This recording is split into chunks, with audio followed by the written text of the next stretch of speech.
The rain fell like it was angry at the world that Tuesday morning in October. And on a cracked sidewalk in the Greystone neighborhood, a woman named Evelyn Okafor was holding her two children's hands, walking them to the same elementary school her grandmother had once cleaned floors in. She had exactly $4 in her purse, 2 shifts left before payday, and a landlord who had stopped answering her calls. What she did not have was any idea that the black Rolls-Royce speeding toward her was about to change 3 lives forever. Because when that car hit the puddle and drenched her and her babies in freezing brown water, the billionaire in the back seat almost did not stop. Almost. But when he looked back through the rear window and saw the little girl wiping mud off her mother's face, something inside him cracked open. Something he had spent 35 years trying to forget.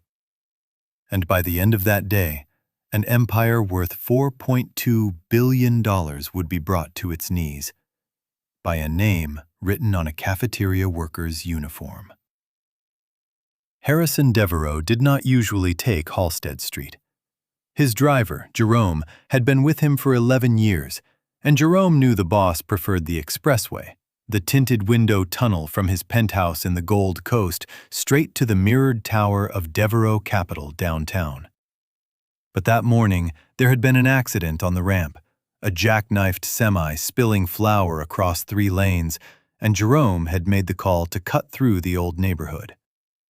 Harrison had not even noticed. He was on his phone, scrolling through the pre-market numbers, sipping a black coffee from a cup that cost more than most people's shoes. He was 43 years old, 6'2", with the kind of jawline that magazines called carved, and the kind of eyes that boardrooms called cold. His suit was Brioni. His watch was Patek Philippe.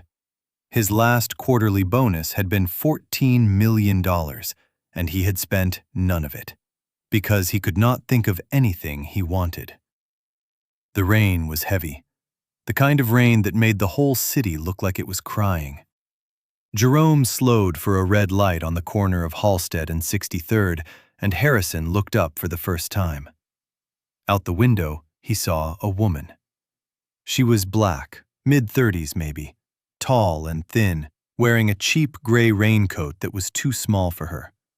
She had 2 children with her, a boy of about 10 in a school uniform that was 2 sizes too big, and a little girl, maybe 8, in pink rain boots with a hole in the toe. The woman was holding an umbrella that only covered the children. Her own hair was soaked flat against her head. Harrison looked back at his phone. The light turned green.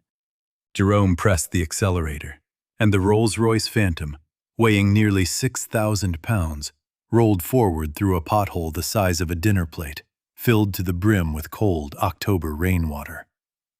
The car hit it at exactly the wrong angle, at exactly the wrong speed. A wall of muddy water, 3 feet high, 10 feet wide, exploded from the tire and slammed into Evelyn Okafor and her 2 children. She screamed, not loud, a short, breathless scream, the kind a woman makes when she does not have the luxury of screaming loud. The little girl, Amara, dropped her lunchbox. The boy, David, staggered backward, mud dripping from his eyelashes. Harrison felt the car sway slightly. He looked up. What was that? Jerome's eyes were locked on the rearview mirror. His face had gone still. A puddle, sir. There was a woman. Harrison turned in his seat and looked out the back window. Through the streaks of rain on the glass, he saw them. The mother, standing frozen.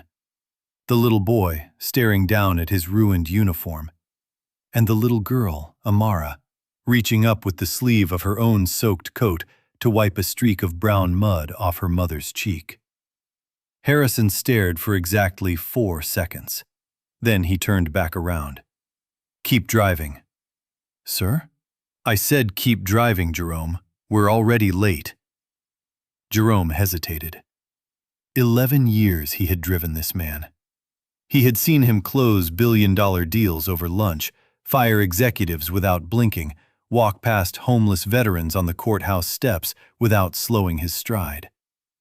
But he had never, in all those years, seen him look back through a rear window at anything. "Yes, sir." Jerome eased the car forward. They drove for 2 blocks in silence.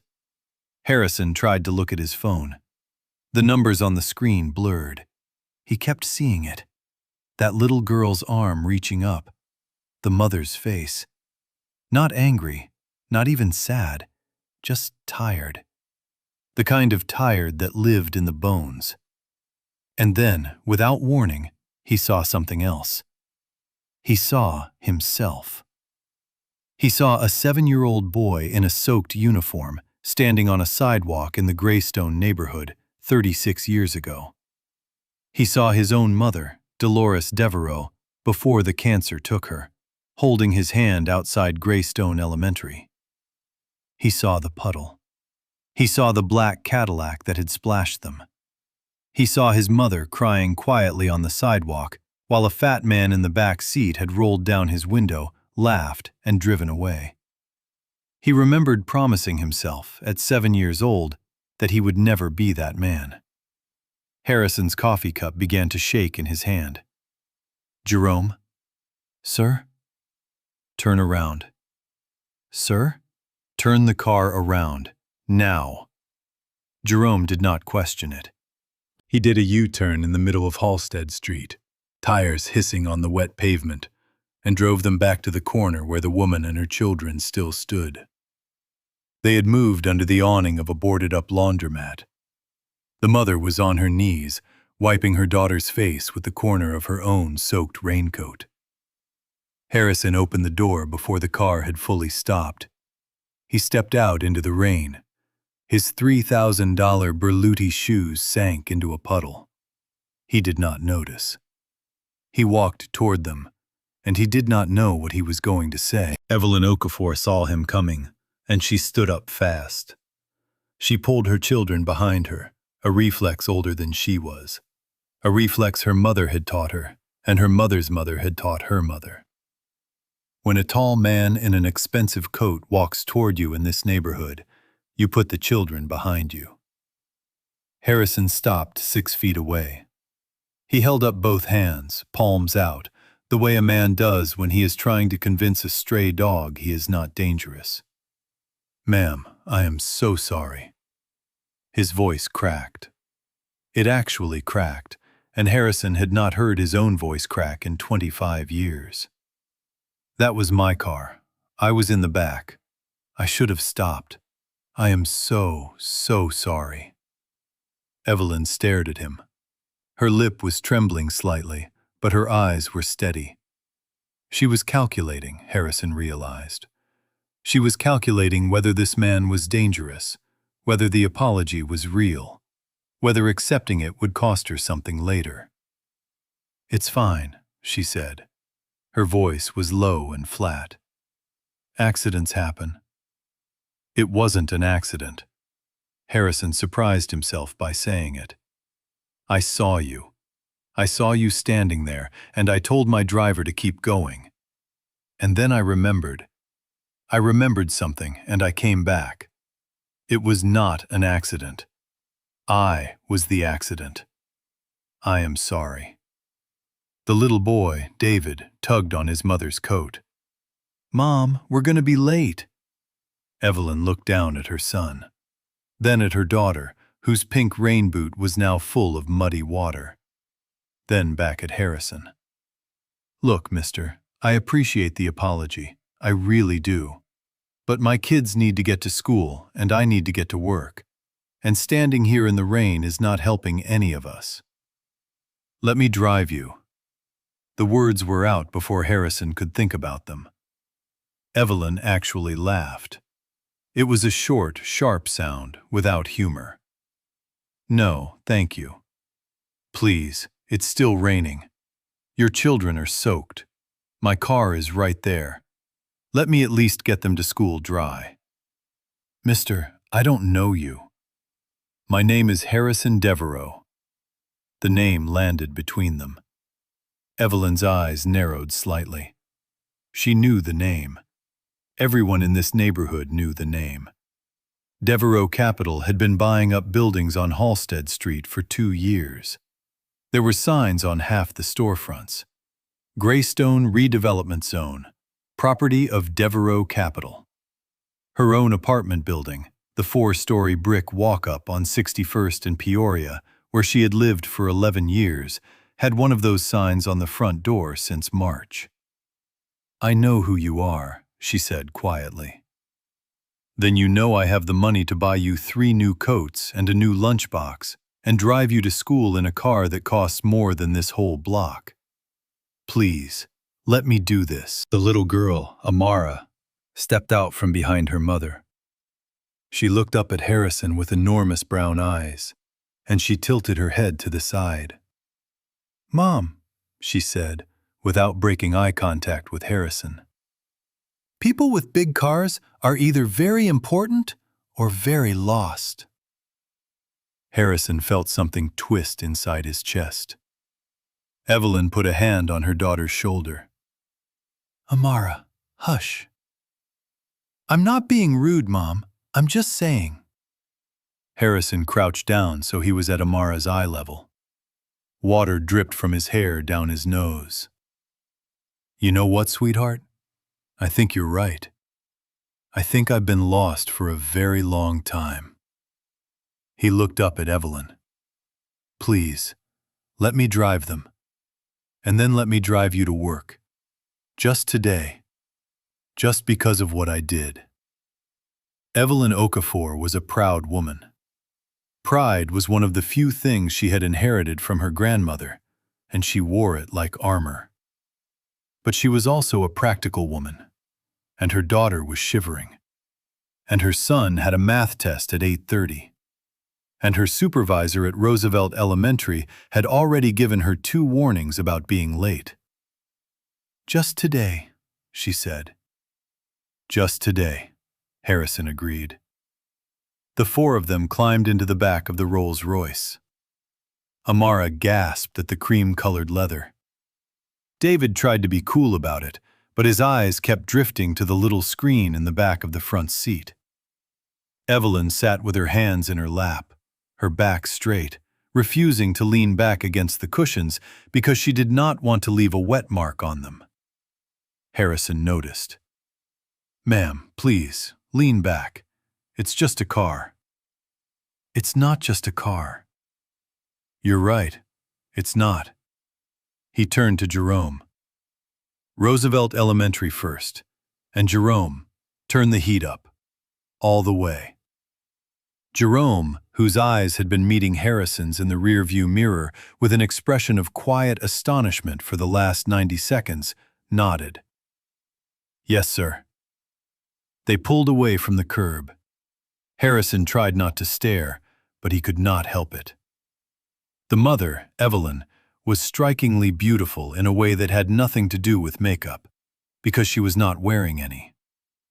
She had high cheekbones, a strong jaw, and skin the color of dark honey. Her hair had been pulled back into a tight bun that morning, but the rain had loosened it, and a few curls had escaped around her face. She looked like a woman in a painting. A woman who had been painted by someone who loved her very much. But it was her uniform that caught his eye. Under her open raincoat, he could see the top of a white polo shirt. And on the left breast, embroidered in dark red thread, was a logo. A small apple with a book underneath, and a name. He could not quite read it. He leaned forward slightly, squinting through the dim light of the car. The name on the uniform was Okafor. Harrison felt his stomach drop. He knew that name. Not from a business meeting, not from a news article, not from a shareholder list. He knew that name from a place so deep in his memory that he had not visited it in decades. "Ma'am," he said. His voice was very quiet. "May I ask your name?" She hesitated. "Evelyn." "Evelyn what?" "Okafor." "Evelyn Okafor." He said it slowly, like a man trying a key in a lock. Do you have family? In this neighborhood? Family that worked here a long time ago. Evelyn turned to look at him fully for the first time. There was something in his face that made her answer honestly. My grandmother worked at Greystone Elementary for 32 years. She was a cafeteria worker. Her name was Lorraine Okafor. Harrison Devereaux stopped breathing. For a full 10 seconds, he did not breathe. He did not blink. His hands, resting on his knees, went completely still. Jerome glanced back in the mirror. Sir, are you all right? Harrison did not answer. Sir? Pull over. Sir, we're on the... Pull over the car. Jerome pulled the Rolls-Royce to the side of the road, next to a shuttered corner store. The rain drummed on the roof. In the back seat, David and Amara looked at their mother with wide eyes. Evelyn was watching Harrison, and something in her chest had begun to hurt, because the billionaire in the $15,000 suit was crying. Silently, without moving. 2 tears were sliding down his face, and he was making no effort to wipe them away. Mister? Amara's voice was small. Are you okay? Harrison turned to look at the little girl, and then at her mother, and then, again, at the name embroidered on the uniform. Your grandmother, he whispered. Lorraine Okafor. She had a saying, every child deserves a full plate. Evelyn's eyes went wide. How? She could barely get the word out. How do you know that? Harrison Devereaux, 43 years old, worth $4.2 billion, developer of 41 commercial properties, employer of 862 people, closed his eyes. Because she saved my life, he said. When I was 7 years old, your grandmother saved my life, and I never got to say thank you. They did not go to work that day. Not to Roosevelt Elementary. Not to Devereaux Capital. Harrison called Jerome's phone from the back seat, even though Jerome was 3 feet away, because he did not trust his own voice to carry. Jerome, cancel my 9 o'clock, cancel my 10 o'clock, cancel everything. And I need you to find Mr. Wendell, Vernon Wendell. He used to be the principal at Greystone Elementary. He would be 75, 76 now. Find him and bring him to us. Do it now. Then Harrison turned to Evelyn. Please, I know this is strange. I know I am a stranger. But I need to tell you what your grandmother did. And I need to tell you in front of someone who was there, because otherwise you will not believe me. Please, give me 2 hours. Evelyn looked at her children. David was fascinated. Amara was already asleep on her lap, worn out from the excitement. She thought of her supervisor's warnings. She thought of her rent. She thought of her grandmother, dead 9 years now, buried in Oakwood Cemetery with a headstone that Evelyn had paid for in 18 monthly installments. 2 hours, she said. They drove to Harrison's office. Not the boardroom on the 64th floor, his private office on the 65th, the one with the view of the whole city, the one with the walls covered in commendations and awards and photographs of Harrison shaking hands with mayors and senators and one former president. He sat Evelyn and her children on a leather couch that had cost $42,000, and he had his assistant, a young woman named Bethany, bring them hot chocolate, dry clothes, and towels. David was given a stack of comic books. Amara was given a plate of cookies. Evelyn was given a cup of tea, which she held but did not drink. An hour and 40 minutes later, Jerome came back with an old man. Vernon Wendell was 76 years old. He walked with a cane. He was wearing a brown corduroy jacket that had gone out of style 3 decades ago, and he had a full head of gray hair and eyes that were still sharp. When he walked into Harrison's office, he stopped in the doorway.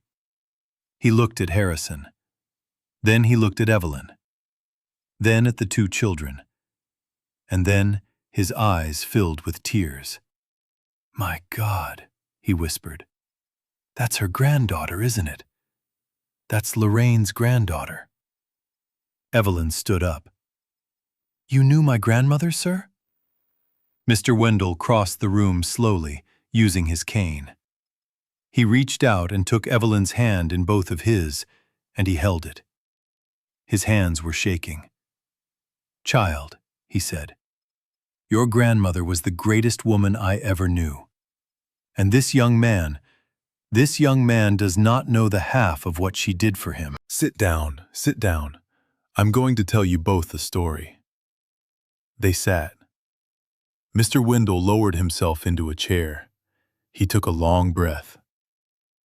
"In the fall of 1990, I had just been promoted to principal at Greystone Elementary School. I was 36 years old, youngest principal in the district. I thought I knew everything. I did not know anything. In September of that year, a little boy started second grade in my school. His name was Harrison Devereaux. He was the smallest child in the class. He had big blue eyes, and he was quiet as a mouse. His mother, Dolores, was a waitress at the diner on 59th Street. His father had left when the boy was 3. Dolores was a beautiful woman and a hard worker, but she was raising that child on tips, and tips were not enough. Not in Greystone, not then. In November, Dolores got sick. Cancer, pancreatic, the kind that does not give you time.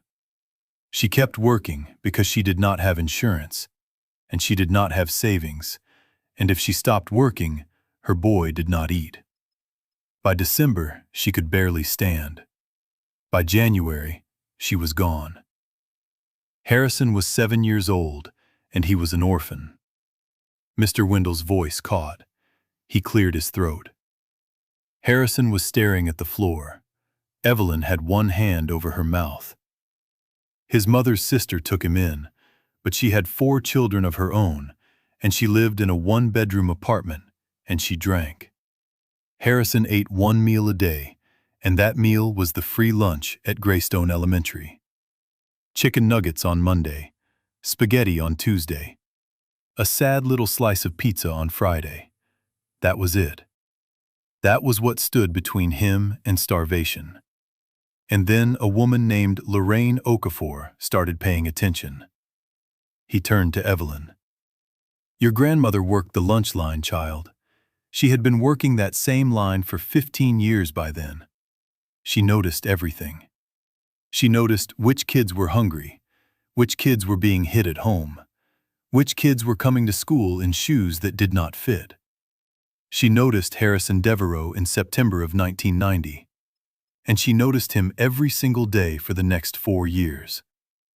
She used to slip him an extra roll, then an extra piece of chicken, then a whole second lunch packed in a paper bag that she would press into his hand as he was leaving, and she would whisper, 'This is for after school, baby.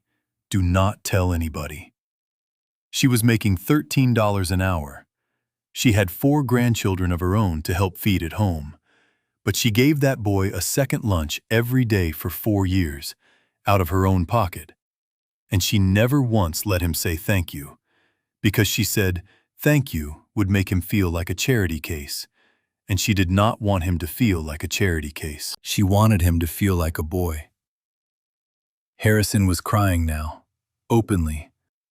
He was not trying to hide it. Mr. Wendell continued. "When Harrison was in 6th grade, his aunt got evicted. She was going to have to move to Alabama. She told Harrison he could not come with her. She did not have room. He was going to go into the foster care system. He was going to be split up from everything he knew. And Lorraine Okafor came into my office one afternoon. I remember it was a Tuesday. I remember she was still in her hairnet. And she sat down across from me and she said, "Vernon Wendell, that boy has a mind on him. That boy could be a senator one day. And if we let the state take him, we are going to break him. Now, what are we going to do?" I said, "Lorraine, I don't know what we can do. He does not have any family who can take him." And she said, "Vernon, there is a scholarship program at Blackwood Academy. It is a boarding school, room and board and everything included. Only 12 boys in the whole country get it every year. That boy is going to be one of those 12. I said, "Lorraine, do you know how hard it is to get into that program? You have to have recommendations from senators. You have to have—" She said, "Vernon, you write the recommendation. You call in every favor you have ever been owed, and I will do the rest." I did not know what she meant by the rest. I found out later.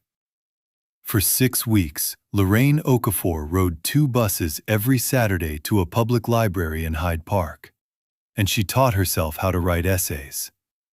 She had a 10th grade education child. She had left school in 1954 to take care of her mother. And she taught herself how to write a scholarship essay because she was not going to let that boy fall through the cracks. And then she sat down at Harrison's kitchen table and she coached him, every night for 6 weeks, on what to write and how to say it.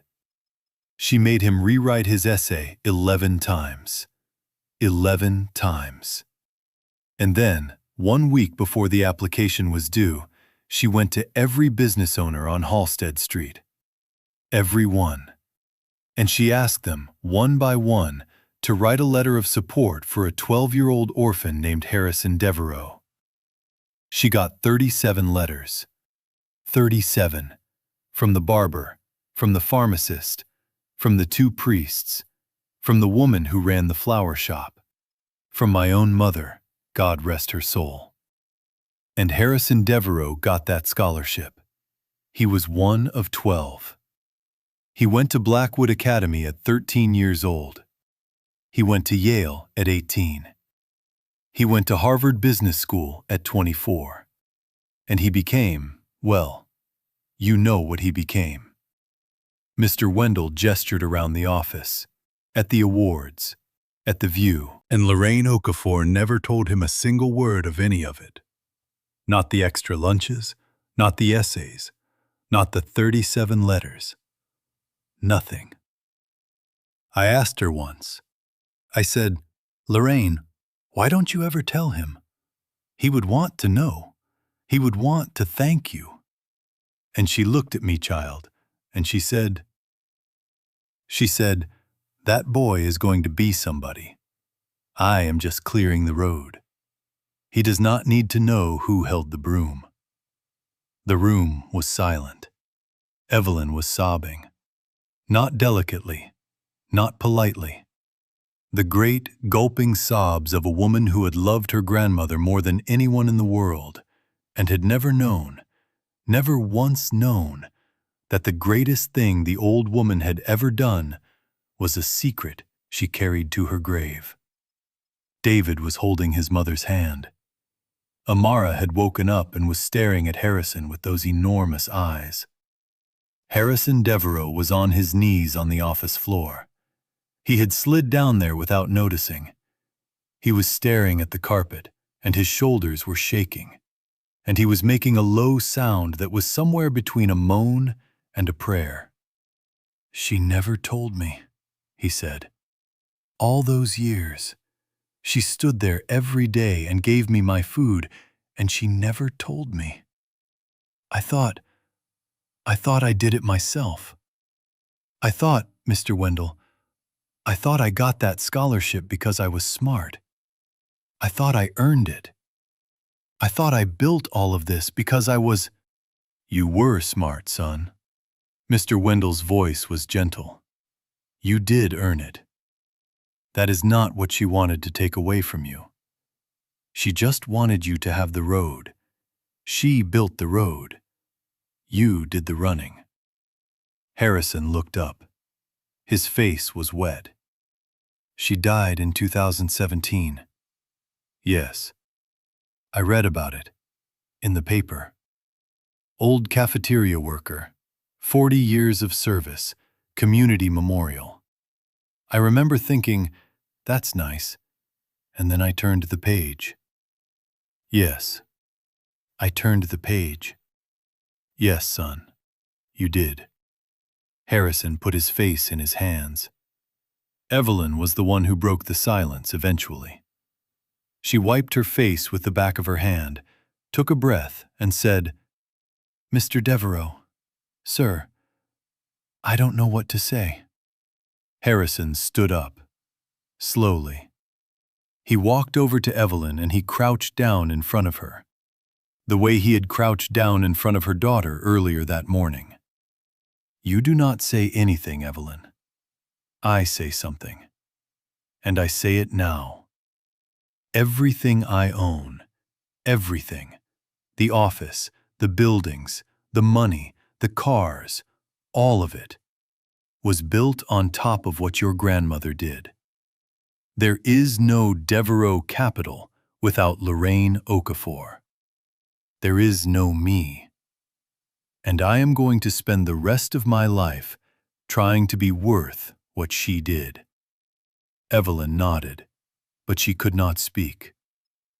Where do you live, Evelyn? On 61st in Peoria. The brick walk-up. Harrison went very still. He turned. He walked to the far wall of his office.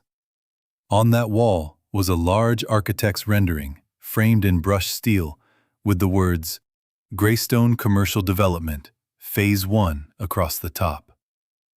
It showed a shopping complex, a hotel, a parking structure. It was where the 4-story brick walk-up on 61st and Peoria used to be in the rendering, and where the corner store used to be, and where Roosevelt Elementary used to be, and where 16 residential buildings used to be. Demolition was scheduled to begin in 11 days. Harrison had signed off on the plans 4 months ago. He had personally approved the eviction notices. He had personally approved the offer to the tenants, a relocation stipend of $2,000 per household, which was less than most of them paid in rent for a single month. The Greystone Commercial Development was projected to generate $1.8 billion in revenue over its first decade. It was going to be the largest project Devereaux Capital had ever done. His name was going on the hotel. He stood in front of the rendering, and he stared at it, and he understood, for the first time in his life, what the word abomination meant. Evelyn. His voice was hoarse. Do you know who owns your building? She hesitated. Devereaux Capital. Yes. There was a notice in March. They said we had to be out by November 1st. They offered us $2,000 to leave. It's not enough to move. My son goes to school here. My daughter has a specialist appointment at the clinic on 63rd every month. If we move, I have to switch bus lines. I have to switch schools. I have to... Evelyn. The specialist has a 2-year waiting list. We finally got in. And if we... Evelyn. And I don't know where we are going to go, sir. I don't know. I called 11 places and none of them... Evelyn. She stopped. Harrison turned to face her. His face was very calm now, very still. You are not going anywhere. Do you hear me? You are not going anywhere. Your building is not going anywhere. Roosevelt Elementary is not going anywhere. The clinic on 63rd is not going anywhere. None of it is going anywhere. He walked past her, past Mr. Wendell, past his desk, and he picked up his phone. He dialed a number. Reginald, it's Harrison. I need you in my office. Now. Cancel whatever you are doing. Bring the Greystone file. Reginald Pace had been Harrison Devereaux's partner at Devereaux Capital for 23 years. He had been Harrison's roommate at Harvard Business School. He was Harrison's best man at Harrison's wedding. And Harrison had been Reginald's best man at Reginald's wedding, and they had both been in the front row at each other's divorces. Reginald was 61 years old, silver-haired, thin as a whip, with the kind of smile that closed deals and the kind of eyes that never smiled. He walked into Harrison's office 32 minutes later carrying a leather folder with the word Greystone embossed on the front. He stopped when he saw the black woman on the couch, and the two children, and the elderly black gentleman in the corduroy jacket. "Harrison," he said carefully, "what is happening?" "Sit down, Reginald." Harrison, "Sit." Reginald sat. Harrison introduced everyone. Evelyn Okafor, David and Amara, Mr. Vernon Wendell. And then he told Reginald, in 12 minutes, the story that Mr. Wendell had just told him. He did not leave anything out. He did not soften anything. He told him about the extra lunches, about the essays, about the 37 letters, about clearing the road. When he was done, Reginald was quiet for a long time. Then he said, "Harrison, that is an extraordinary story, and I am very sorry, Ms. Okafor, for your loss. I am. But," he opened his leather folder, "we are 11 days out from breaking ground on a $1.8 billion project. We have already spent $41 million in pre-construction costs. We have signed leases with 3 anchor tenants. If we delay, we lose Nordstrom. If we lose Nordstrom, we lose the hotel financing. If we lose the hotel financing, we are not delaying, Reginald." Reginald exhaled in relief. "Good. Then what are we?" "We are canceling." The room went very quiet. Reginald blinked. "I'm sorry?" "We are canceling the Greystone commercial development. All of it. The shopping complex, the hotel, the parking structure, the evictions. All of it. I want it canceled by close of business today." "Harrison," Reginald's voice was low, "can I speak to you outside?" "No." "Harrison, this is—" "Reginald, look at me. Look at my face. I am not asking, I am telling. And I am telling you in front of these people because I want them to hear me tell you. The project is canceled." "Harrison, you are looking at, off the top of my head, you are looking at $93 million in sunk costs, breach of contract penalties, and lost future revenue. $93 million. Personally, out of your net worth, out of ours. Our partners on this deal, the Saudis, the Canadians, the pension fund, they are going to sue us. They are going to sue us into the ground. Then they can sue us. We will settle. We will pay whatever we have to pay. But the project is canceled. Harrison, I have known you for 23 years. This is the first time I do not understand what you are doing." Harrison Devereaux looked at his partner. He looked at Evelyn Okafor on the couch. He looked at Amara, who was clutching her mother's hand and watching the whole thing with the wide-open eyes of a child who understands that something important is happening, even if she does not yet have the words for it. He looked at the rendering on the wall. He said, "Reginald, that is because this is the first time I understand what I am doing." Reginald left the office at 11:45 that morning. He was pale. He was shaking. He said on his way out, "Harrison, I am going to give you until Monday. If you have not come to your senses by Monday, I am filing to dissolve the partnership." Harrison said, "I understand." At noon, Harrison called an emergency meeting of the Devereaux Capital Board. He did it by video conference from his office, with Evelyn and Mr. Wendell and the children still on the couch. He did not ask them to leave. He wanted them there. He told the board that the Greystone commercial development was canceled, effective immediately. He told them that all eviction notices in the Greystone redevelopment zone were rescinded, effective immediately.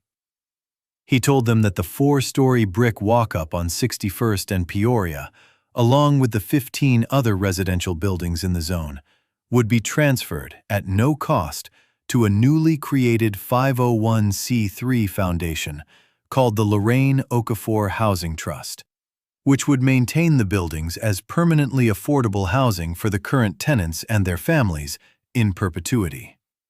He told them that Roosevelt Elementary School, which sat on land currently owned by Devereaux Capital, would be gifted, along with a $15 million endowment for repairs and teacher salaries, to the Chicago public school system.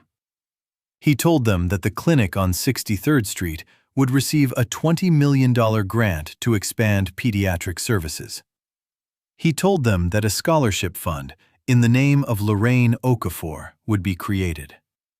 The fund would send 12 children, 12, exactly 12, because Blackwood Academy had accepted 12 boys in 1996, from Greystone Elementary to any accredited college in the United States.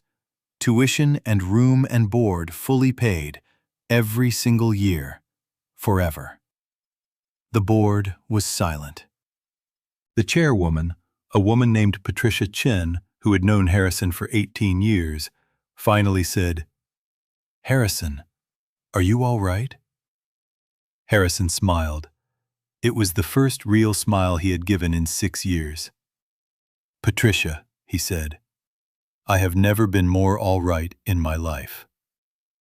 That afternoon, when the rain had stopped and the sun had come out weak and pale over Lake Michigan, Harrison Devereaux got into the back of his Rolls-Royce with Evelyn Okafor, her 2 children, and Mr. Vernon Wendell. He asked Jerome to drive them to Oakwood Cemetery. Lorraine Okafor was buried in Section 14, Plot 226, next to her husband Cornelius, who had died of a heart attack in a steel mill in 1987. Her headstone was small. It was granite. It said, "Lorraine May Okafor, 1938 to 2017, beloved mother and grandmother. Every child deserves a full plate." Harrison stood in front of the headstone. He was holding a bouquet of white lilies, which he had asked Jerome to stop and buy on the way. He did not say anything for a long time. Evelyn stood beside him, one hand on David's shoulder, one hand on Amara's. Finally, Harrison knelt down. He put the lilies on the grave. He rested one hand on top of the headstone. "Mrs. Okafor." His voice was very quiet. "It's Harrison. Harrison Devereaux. I'm the boy. The one you gave the extra lunches to. The one you wrote the essays for. The one whose road you cleared. Ma'am, I did not know. Nobody told me. And I want you to understand that if I had known, I would have come. I would have come every year. I would have brought you flowers on your birthday, and I would have taken you to dinner, and I would have. Mrs. Okafor, I would have called you Mama. I would have called you Mama because that is what you were. But I did not know. And you knew I did not know. And you wanted it that way. And I am trying, Mrs. Okafor, to understand a love like that. A love that gives without asking to be seen. A love that clears the road and hides the broom. I am not going to pretend I can pay you back. I cannot. There is no amount of money, and there is no amount of buildings, and there are no amount of scholarships that can pay back what you did. I know that. But I met your granddaughter today, Mrs. Okafor, Evelyn, and she is you. She is you all over again. And she has 2 babies, and they were walking to school in the rain this morning, and I drove past them, and if I had not turned my car around, I would have driven right past your legacy, and I would have never known. I turned the car around, ma'am. I am telling you now, and I hope you can hear me. I turned the car around, and I promise you, that I will spend the rest of my life turning cars around. For other people, for other kids, for every Harrison Devereaux out there who does not know who is holding the broom. Every child deserves a full plate, Mrs. Okafor. I will feed them. I will feed all of them. I promise. I promise. I promise. Harrison put his forehead against the granite headstone, and he wept. Behind him, Evelyn Okafor was weeping, and David was weeping, and little Amara, who did not fully understand but understood enough, was patting her mother's leg and saying, "It's okay, Mommy. It's okay." And Mr. Vernon Wendell, 76 years old, was standing very straight, with his hat pressed against his chest, and he was smiling through his tears. Because he had waited 35 years for this moment. He had watched Lorraine Okafor die without ever seeing what her secret work had built. And he had begun to think, in his darker hours, that the world was not a place where secret work like hers was ever rewarded. He was wrong. And he was so glad to be wrong. Harrison Devereaux did not, in the end, lose $93 million on the Greystone cancellation. He lost $142 million. The lawsuits were worse than Reginald had predicted. 2 of them dragged on for 4 years. Harrison paid every penalty. He never contested a single claim. Reginald Pace did not dissolve the partnership. He came back to the office on Monday morning, put the Greystone file back on Harrison's desk and said, "You are a fool, Harrison. But you are the fool I chose 23 years ago, and I am not unchoosing you now. Let's see what we build next." What they built next was a company called Okafor Community Development. It was a for-profit real estate firm with a for-loss mission. It bought old buildings in neighborhoods like Greystone, restored them, and rented them at rates that current residents could afford, forever.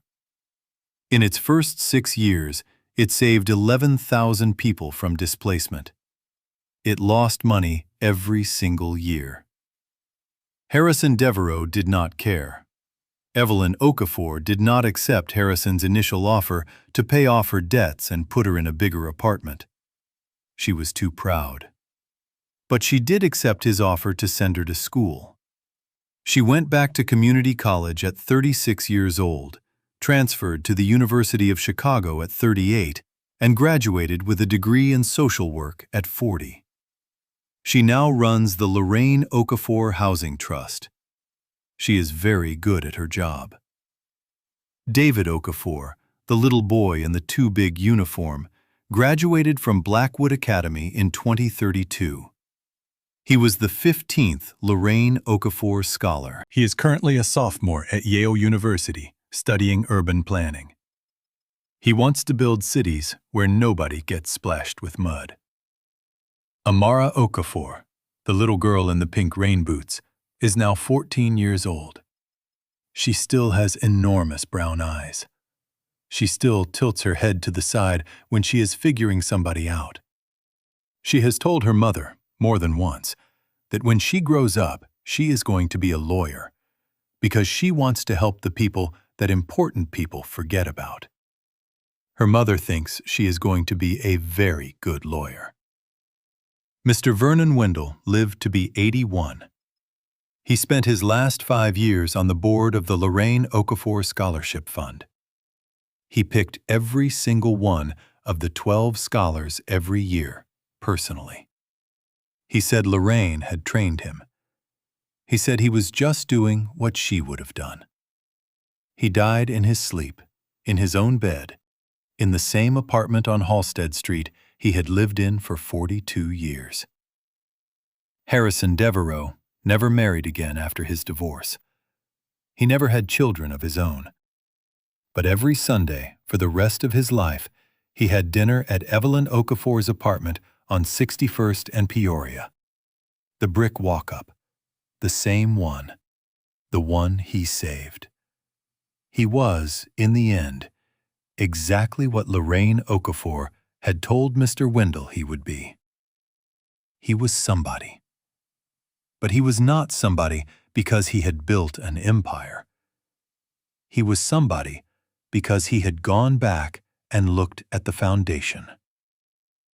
There is a story that Mr. Wendell used to tell in the last years of his life, when the scholars would gather at the annual dinner, and one of the older ones would ask him, "Mr. Wendell, what was Mrs. Okafor really like?"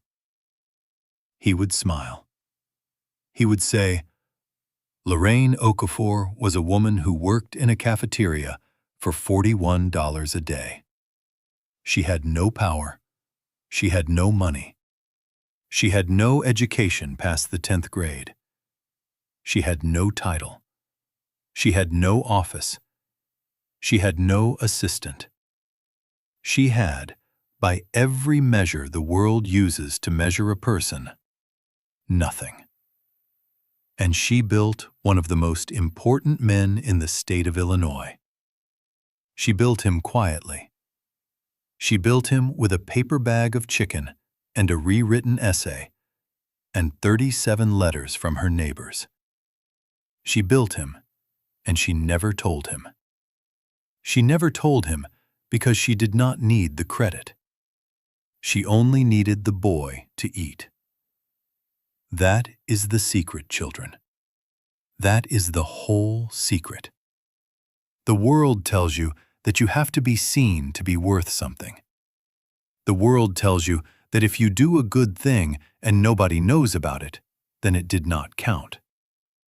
The world tells you that success is a picture of yourself, cut out in gold, hung on somebody else's wall. Lorraine Okafor did not believe that. Lorraine Okafor believed that a good thing was a good thing, whether or not the boy in front of you ever knew you did it. Lorraine Okafor believed that you could clear the road and hide the broom. And you know what, children? She was right.